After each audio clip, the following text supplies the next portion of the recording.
বিস্তারিত। সংবিধানে তত্ত্বাবধায়ক সরকার ব্যবস্থা পুনর্বহাল সহ গুম নির্যাতন বন্ধ না হলে রোজার ঈদের পর হরতাল অবরোধ সহ কঠোর কর্মসূচি দেওয়ার ঘোষণা দিলেন 18 দলীয় জোটের নেতা বেগম খালেদা জিয়া। নয়াপল্টনে গণসমাবেশে জুন ও জুলাই মাসে কিছু কর্মসূচিরও ঘোষণা দেন বেগম জিয়া। মুজিবুর রহমানের তোলা ছবিতে রিপোর্ট করছেন তৌহিদুর রহমান।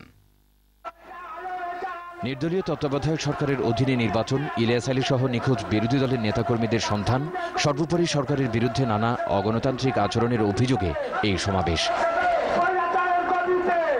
বেগম জিয়া অনুষ্ঠানস্থলে আসার আগেই জনস্রোত এসে মেশে নয়াপল্টন ও এর আশপাশের এলাকায়। খালেদা জিয়া বক্তব্যের শুরুতেই নেতাকর্মী সহ লোকজনকে সমাবেশে আসতে বাধা দেয় সরকারের কঠোর সমালোচনা করেন। আমাদের যখনই সমাবেশ হয় এই সরকার ভয় পেয়ে হরতাল, অঘোষিত হরতাল করে ফেলে। সংবিধানে নির্দলীয় তত্ত্বাবধায়ক সরকার ব্যবস্থা পুনর্বহাল না হলে রমজানের পর কঠোর আন্দোলনের ঘোষণা দেন বেগম জিয়া। যদি তত্ত্বাবধায়ক সরকারের দাবি ঈদের পরে মেনে নেওয়া না হয় তাহলে ঈদের পরে হরতাল, ধর্মঘট, অবরোধ সহ সকল ধরনের কর্মসূচি আমরা দিতে বাধ্য হব।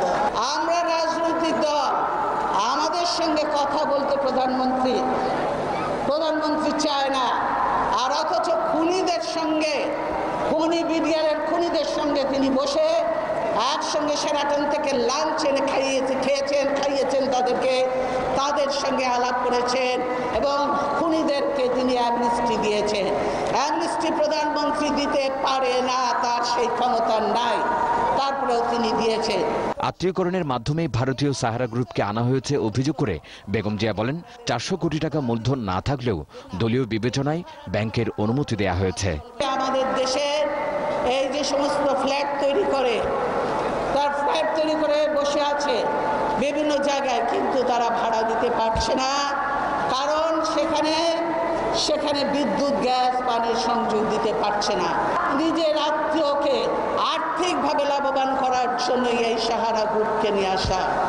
আপনারা আজকে টেলিফোনে আত্মীয়করণ করে টেলিফোন সেক্টরকে লুটেপুটে খাচ্ছেন, এখন কুইক রেন্টালে তাই করছেন, তারপরে এই সাহারা গ্রুপকে নিয়ে এসে আবার লুটেপুটে খাওয়ার অবস্থা হয়েছে। অবিলম্বে আটক বিরোধী দলের শীর্ষ নেতাদের মুক্তি দাবি করে বেগম জিয়া জুনে 2টি এবং জুলাইতে আরও 3টি বিক্ষোভ ও প্রতিবাদ সমাবেশের ঘোষণা দেন।